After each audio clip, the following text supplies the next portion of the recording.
Hi everyone and welcome to Code on Fire. In this tutorial we will look at casting in Python. Casting is the operation that allows us to perform a conversion from one data type to another, thus allowing us to adapt the data to our needs. From these first examples, it will be immediately clear exactly what casting consists of. Let's declare a variable a to which we assign a string value. Then we convert this value into an integer value simply using the int function. As we can see, the returned value will be 12 and our type function confirms that the conversion has taken place, as the class of the value is an integer. In the second example, what we will see is instead a conversion from an integer data type to a string value. Also in this case we will use the appropriate function and the type function will confirm that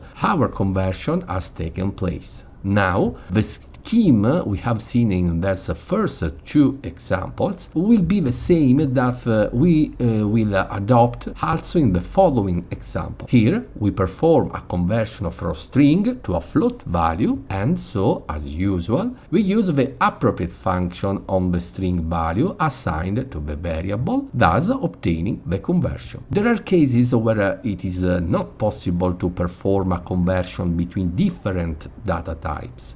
For example, if we were to replace the string value that still represents an integer value and we were to modify it so that it represents a float value instead, in this case we will get an error message when we try to perform this conversion. If instead we give a string value which represents an integer value, the conversion can be successful. Let's see how to convert a float into an integer. Obviously, here we will use the int function to perform the conversion. More interesting is to see the result obtained, because in this case it will be 30, starting from a float value of 30.6, which makes us understand that what is truncated is the decimal part when we perform such a conversion. We can convert floats into integer. In this case, what will be added to the integer value will simply be a decimal value equal to 0. We can also convert numeric values and strings into Boolean values. In this case, we will assign a string value to the variable a and then convert it into a Boolean data type through the bool function. As we can see, the result we will get will be a true value. The class of membership will be Boolean. We will always get the true values except in the case where we assign an empty string to the variable and then convert it. In this case, what we will get will be a false value. The same goes for numerical values.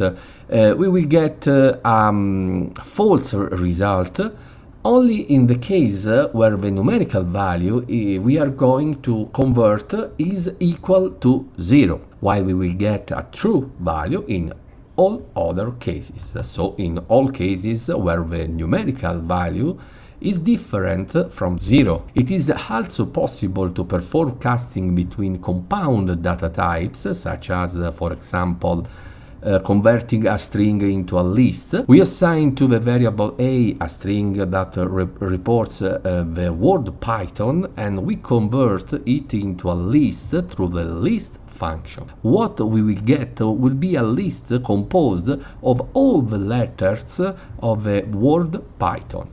Our type function confirms once again that the conversion has taken place. It is not possible to make this type of conversion instead starting from numerical values. For example, if I assign to the variable a series of numbers and then try to convert them into a list, we will get an error message in which we are told that the integer object is not iterable. We can also convert a list and get a string value. In this case, we take the list that we obtained previously and then all the letters that make up the word Python and join them through the join function, which will be preceded by an empty string. This example makes us understand that the conversion between data types can also occur in a more complex, more articulated way. We can also convert lists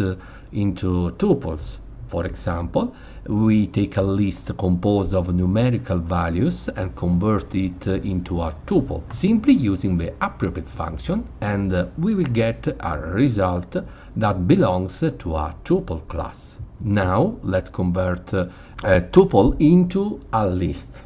Also in this case, simply using the list function. We can convert a dictionary into a list of tuples. In this case, we have a type of conversion that is a bit more complex. In the dictionary, we have key value pairs. We first convert them into a list, and then through the items function, we get a list that contains tuples inside. We can also convert a list of tuples into a dictionary. In this case, the conversion is simpler because we just need to take our list of tuples, use our dictionary function, and the conversion will occur directly.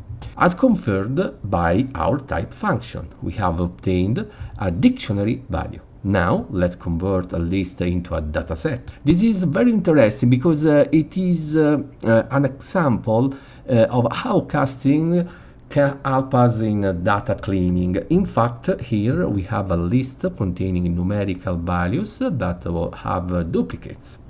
As we can see, we find the same numerical values more than once.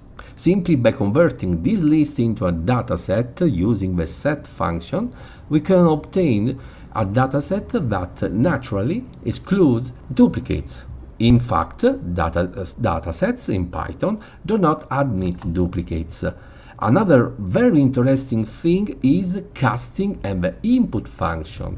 From this small example, we can see how by declaring two variables a and b to which a value will be assigned that will be entered directly by the user as requested through the input function, the result that will be returned adding the two variables will be a concatenation of strings. In fact, as we can see, we entered the first number 4, second number 8, result 48. This is because the 4 was taken first and then the 8 was put next to it.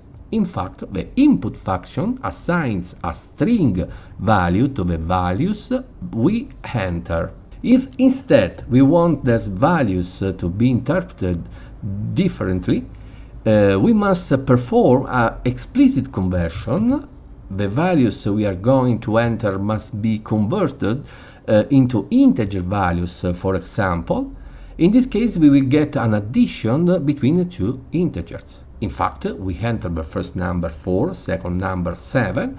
The result will be 11. As we said, the type of conversion we have seen so far is an explicit conversion. There is also an implicit type conversion which is performed automatically. Here we have two values, one integer and one float. We assign them to two variables a and b. We are going to perform the sum between these two values as we can see. The result that will be returned to us will be a value belonging to the float class. This is because Python performs automatic conversion precisely so that this type of operation is possible. We will return to the implicit type conversion in other tutorials. There will also be other Python-related tutorials, so subscribe to the channel. Thank you for watching.